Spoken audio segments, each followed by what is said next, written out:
Hello, everybody. I hope you guys are having a wonderful week. And those of you that are in the US, I hope you had an awesome 4th of July and got to spend some time with friends and family. So I just wanted to hop in here and talk to you a little bit about Christmas programming. I know, it's just July, right? But hey, I have some things I want to talk to you about. There's, really a lot of misconceptions surrounding a Christmas program, how it works, what works best, that kind of thing. So I just wanted to share some things with you. I'm going to go over 5 different misconceptions of Christmas programming. So stick around to the end, and I have a special announcement right at the end of the video. So I hope you can stick around till then. Um, Number one, I want to just run right through these. And if you have any questions or comments on this, go ahead and post it in the bottom and I'll get back to you on each of those comments afterwards.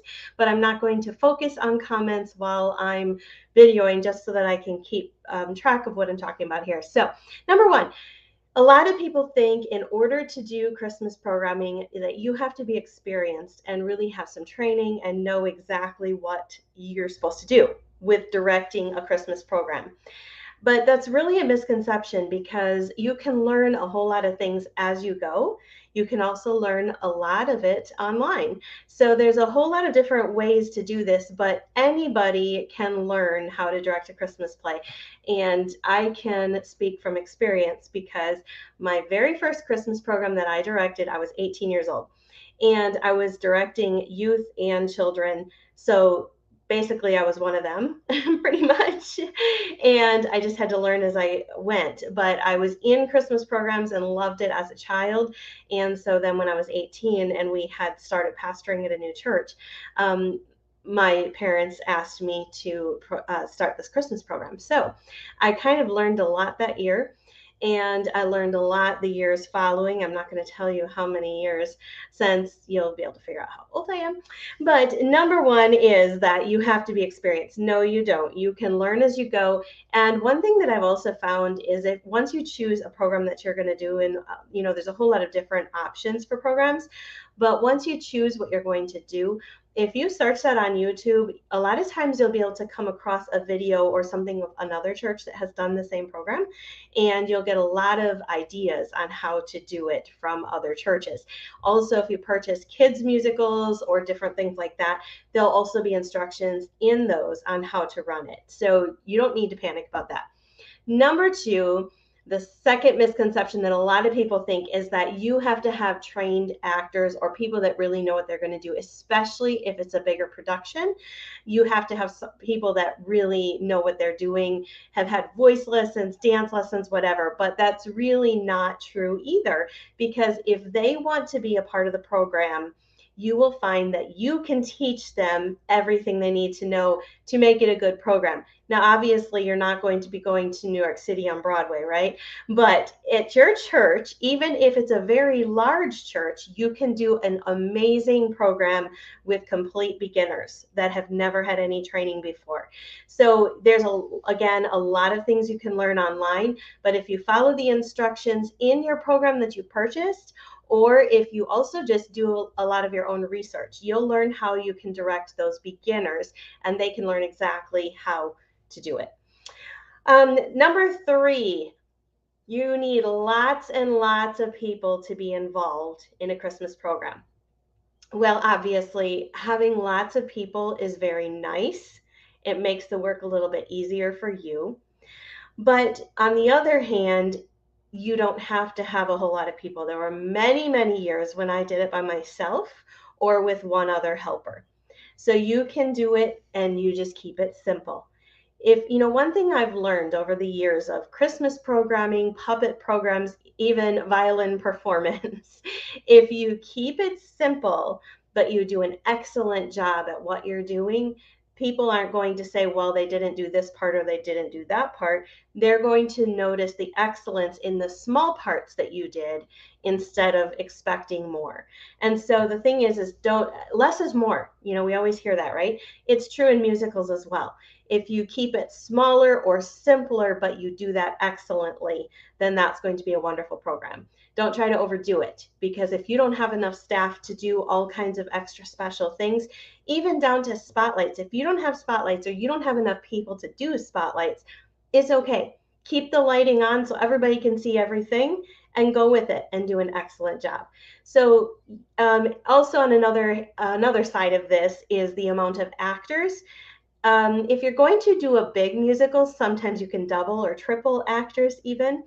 But on the other hand, if you don't have enough people to do that, you can choose smaller skits or even monologues and put together a series of a few monologues. And we've done that before at our church. It works very well. It's a really nice twist to a program. So for the monologues, you could choose 4 or 5 people and have 4 or 5 different characters from the Christmas story, put it together with music between, and you have an amazing program. So don't think you have to have 30, 40, 50 people or more to do a program. All right, number 4, that putting together a great Christmas program costs a whole lot of money. Well, it can, but it doesn't have to. So here's a couple little things. First of all, if you've done Christmas programming before, or if someone before you has done so, you can always reuse something you've already done. So a lot of times I like to pull something we've already done, a few years down the road. If it's a bigger program, we have people in our community that actually ask for that program again. So then we have everything, we have it all ready to go. So we don't have to spend a whole lot of money again on another program. But as far as costuming, a lot of times you'll find that you can costume people just out of closets, putting together different pieces of things that you find in closets that people have put away or whatever. You'd be surprised how many things you can put together by just going through a closet. Secondhand stores, you don't need to spend hundreds of dollars on costuming, unless it's, of course, specific things, like if it's a children's play and you need a sheep costume, you might have to purchase that or fabric to make it. But for the most part, if it's outfits and things like that, you can put together a lot of things just from secondhand stores and closets. Also, another thing to remember is at the Halloween time, that's one of the best times to buy costuming, because you will have a whole lot of options at that point. The other thing is props. A lot of things that people think are junk, you can turn into great props. So you don't have to go buy the most expensive. You can make it yourself from little things laying around. So don't think that you have to spend a whole lot of money on things. Number 5, the last one, is that you can start preparing your Christmas program in October or November. Well, technically you could. And if you happen to wait till that time, don't give up just because it's later. But to be honest, a lot of times I start working on Christmas programming. Yep, you guessed it, in July. Yes, I know that sounds extremely early, but that's because that gives me time to work through things and not stress. So it helps you in the long run. So first of all, the first thing I do is in July, I start looking for what I want to do. I meet with pastor, discuss the programming for this year. So I decide what I want to do in July. In August, I will have my choice. I will start purchasing what I need if I need to purchase, or gathering what I need as far as scripts and books and CDs or MP3s or whatever I need to do. I just start gathering everything in August and make sure I have all of that ready to go. The next thing I would do is in September, I would assign characters. So I would choose who is going to do what.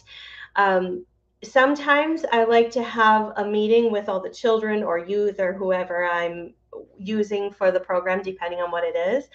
And I'll have them sign up for characters. So I'll show them a video of the musical or the drama or whatever it is, and I'll have them sign up for characters, and then I'll go through, and sometimes I have mini auditions. I keep it simple and low key pressure, not a lot of pressure, but you still want to kind of get a feel for who can do what and who's capable of doing things, because there's some of those secret talents hiding that you don't know is there. So in September, I work through that. I also hand out the CDs or give links for the MP3s so they can start listening to the musical itself, or just a link for YouTube. If there's one on YouTube, that works as well. In October is when I usually begin rehearsals, because we like to have our Christmas programming in the first 1 or 2 weeks of December, because then you have time to relax after that before Christmas. So we will start practicing in October, and you start rehearsals that way. Usually I do rehearsals once a week. Also, that's a time when you can start gathering costumes. Like I mentioned, Halloween time is a great time for that. So by that time, you already know exactly what you need. Start building your props, because in November, you're going to want to start using costuming and props. So you don't want to wait till the last minute to do that. Make sure you have plenty of practices to use your props and costuming. So then, of course, December is your big performance. Make sure you have performances on stage with sound, lighting, everything you're going to have. If you don't have all the extras, that's okay. Just make sure that you plan for that. Also, if you don't have all the mics and everything that you need, make sure you plan extra time for those practices to teach the kids how to share mics or which ones they're going to use. And one thing I used to do when we didn't have enough and we had to use handhelds and would pass them around, I would number them. I would make a list and number who was going to use which mic. And we'd use a pretend one in practices all through November so that they're very comfortable with passing mics around, sharing, and knowing what they have to do with that. So those are the top 5 misconceptions that I think. There's probably a whole lot more. You can comment and let me know other things that you've thought of that you have found work for you, that help you, or that you have a question about. I'll be happy to answer it. And for my big special announcement, are you ready? So I have spent 29 years now doing Christmas plays. Don't go back to the beginning and see how old I was with the first one, because then you'll figure out how old I am. Anyways, I have spent 29 years now directing Christmas plays. And, I've done everything from kids' musicals to Broadway style, full length 2-hour musicals to monologue skits, kids' choir, even puppet musicals. We've done everything under the sun, it seems like. But I really want to share with you because I don't want you to have to go through 29 years of trying to figure it all out, right? So I have put together a Christmas programming course online for you to be able to learn how to do it. Now, what I've included in this, I have a whole bunch of videos and going through all the different options of what you can do and where you can find things. And then I also have a whole bunch of PDFs that are printable in there. So I have everything from character lists to scheduling rehearsals, just all kinds of things, a calendar for you to fill out and decide when your rehearsals are going to be, when your performances are, checklists, all kinds of things like that. And so I put it all together in a course. It is on my website at joelsvision.com. But the exciting part is if you stay till the end of this video, that you will get 50% off with the code FREEDOM50 just for the month of July. And that's July of 2023. If you happen to watch this video way later than now, that is when the code is available. It is FREEDOM50. And that is at joelsvision.com. So head on over there and get started with your planning, because it is July. And like I said, now is the time to get started. Choose what you're going to do and make your decision and get started with the rehearsals and all the planning so that you can have an awesome Christmas program this year. And don't wait till the last minute. That's happened before, and it's not a good thing. So get started right away. Then you can be prepared, be at peace, and enjoy the time instead of being stressed. So thank you guys for joining me. I hope you have a wonderful rest of your day, and head on over to joelsvision.com. Use the code FREEDOM50. It is the Christmas Programming 1-2-3 Go course. It is under the courses tab. So if you can find it right there. So have a great day, guys, and we'll talk to you again soon.